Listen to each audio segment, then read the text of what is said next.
Welcome to the Kwathu podcast, where we deep dive into Malawi's creative sectors. This week, we're talking about the exciting world of fashion in the country, and I'm joined by our special guest, Ekari. Hi. Welcome, Ekari. Thanks Thank for you. being here. Thank you so much for having me. Cool.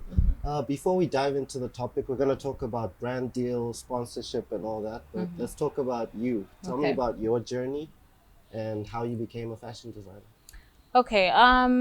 Well, pretty much I got started into fashion, I could say 10 years ago, but it wasn't as professional as it is now.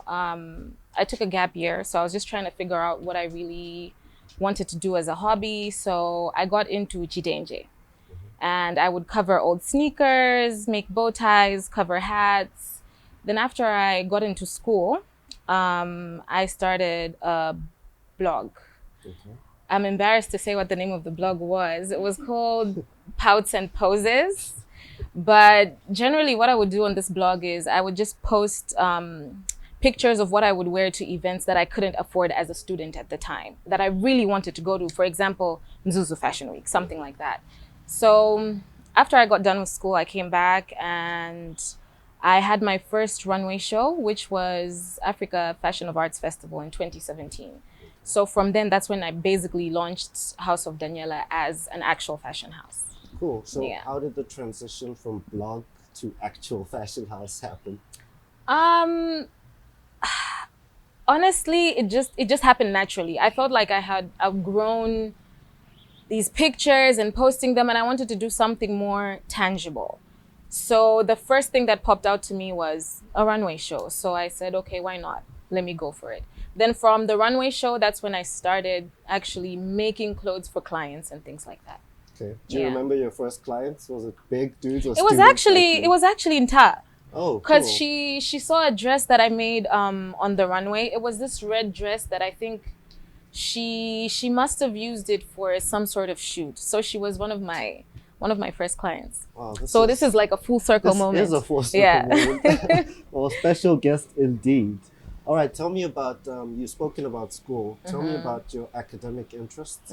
Okay, so I studied psychology and counseling. So professionally, other than fashion, I'm also a psychologist. Cool. Yeah. Do these two worlds ever meet, like your creative side and this psychology side of yours? Definitely, all the time. Because every person is unique. Every person's fashion sense is unique. We've got different personalities. So before I make you an outfit, I'd love to sit down with you, get to know who you are really as a person, and to see how that can shine in the clothes that I make you, so that the clothes are as unique as you are as a person. Yeah. I guess that is human behavior and like understanding human beings. Something you also have to understand is trends. Tell me how you keep like your finger on the pulse of what's trending in the fashion world. The internet. The internet is a fashion designer's best friend. You have to use apps like Pinterest, TikTok, and don't only take your inspiration from what's going on out there in terms of clothes, but just generally, even memes. There was this meme that was going around sometimes. Some kid was talking about corn, and I saw, Code. exactly. I remember. Yeah, so I saw a lot of designers inspired by corn. There were corn dresses, yellow dresses, just a lot of things were happening around that. So as long as you keep your eye on the internet memes and things like that, then you're good. I guess it also works the other way because speaking of seeing things on the internet, Bobby is inescapable right now. So how do you use the internet as like the one providing the memes and stuff or the content that you want people to come across? I would suggest that your content is meant to be catchy, especially if it's going in line with the trends. You have to make sure that whatever it is you're putting out is not an exact replica or copy of what is already out there. That's the only way you're going to get people's attention. Yeah. Yeah. Okay, cool. Let's take it up a notch now. Let's Okay. talk about the business side of the fashion world. Tell me how, I guess it differs or what it entails really. Like, how do you think of House of Daniela from a business perspective? Okay. So when running a business, you don't only function as a creative.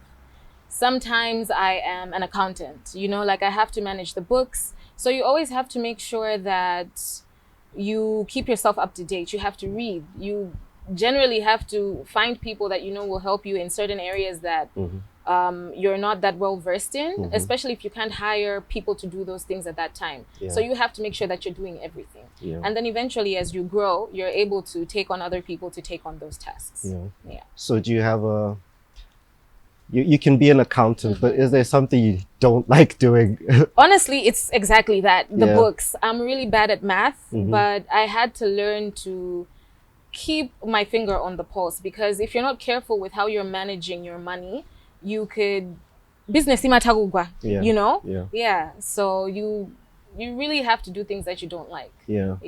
There's also lots of tech for that kind of stuff as well, so it can also save you. Exactly, like Excel as well. It helps. I wasn't that good at it, but I had to. I think we all say we're good at Excel until and we're not until we're you really, have to really use not. it. It's a bit different in the like business sense of using it. Speaking of business and I guess the way markets work, we used to have quite a few fashion events in Malawi. You mentioned Zuzu Fashion Week. What happened to those? I wouldn't be able to say what happened to them, but generally, I think as Malawians, we haven't really accepted fashion the way we're supposed to. So it really leads to low outcomes, and maybe if someone hosts an event, there aren't as many people at those events. So we haven't really carried Malawian fashion the way we're supposed to. Just to get a little deeper into that, I think maybe a way we can work around that is to accept fashion. You know, Malawians, we've developed this mentality of, if I do this, andine najani. If I do this, awona ngati ndine ndani. So it's made us become timid in a sense. So we're really not putting ourselves out there as we need to. So other than that, we're supposed to get to a point where we understand that, okay, just because I'm Malawian doesn't mean I can't do this. I can do this, but then bring Malawian culture into it, bring my Malawianness into it. I'll give an example of music. You know, like right now, everybody's doing trap, everybody's rapping, everybody's doing drill, but we have Tay Green. I think he's the best example. He has really carried Malawian culture and music, and I think that's what makes him shine the most, because he gets so much support from Malawians because we can identify with him. So if we were able to do the same things with our fashion, I think it would really take us further than we are right now. I guess these events, like you're saying, they can carry our culture, our story, our heritage, and they can also, I guess, spot talents. Like an example is the Shining Star Awards, Shining Star Africa Awards, where you were nominated as Star Fashion Designer of the Year. Tell me about the importance of such awards and what it means for your brand, and also, I guess, as a person getting that recognition. Okay, so definitely, I think the most important thing is recognition for Malawi first, as a whole, because I'm the only Malawian designer that was recognized on that. So I think that helps carry our flag and show the world that Malawi is ready to take up space in the fashion scene. And as a brand, I mean, credibility, you know, if other people are able to recognize that, you know what, I think House of Daniela is doing the thing, then it's very easy to see that I'm here to take up space. Speaking of brands, brands play a huge role in fashion and in music. Tell me how important it is to build partnerships with brands. Okay. Building partnerships it's very important.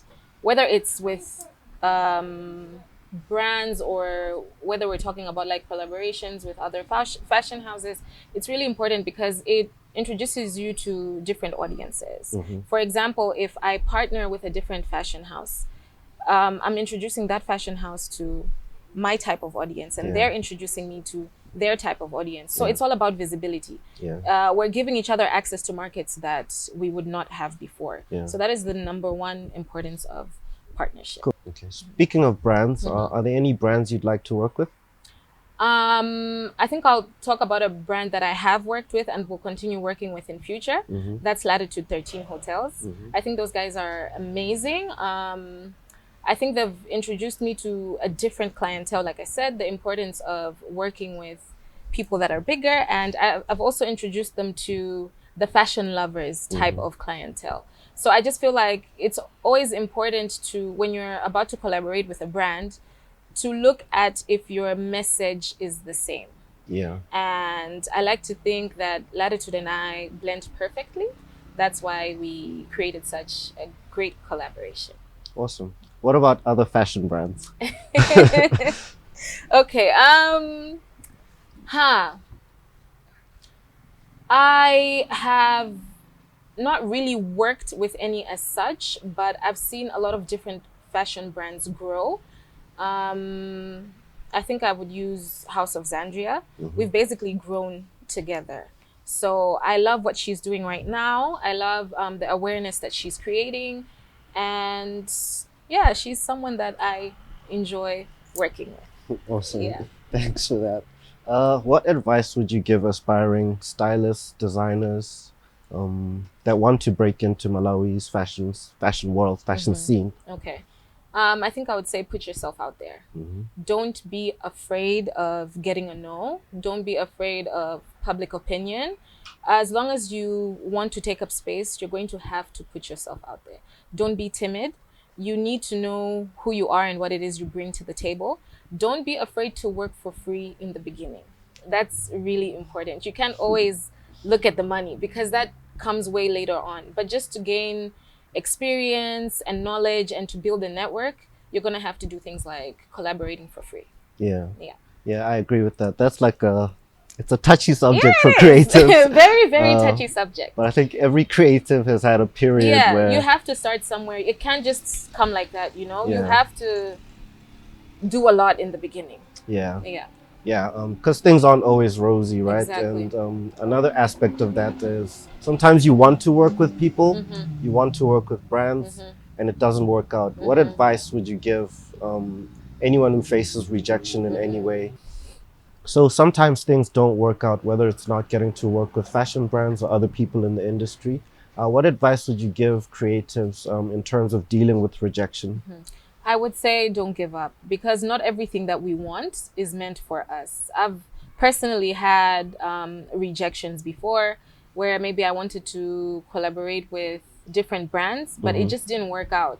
But in the long run, when you look at the bigger picture, it's very easy to notice that that just wasn't going to make sense for me. Yeah. So definitely, when you get down, just get back up again. Yeah. Yeah. Yeah, and a great way to do that is by playing a good song. Like you have to have a pick-me-up song. I'm saying that to try and I guess I want to find out about the tie-in between music and fashion. Okay, definitely without music, there's no fashion.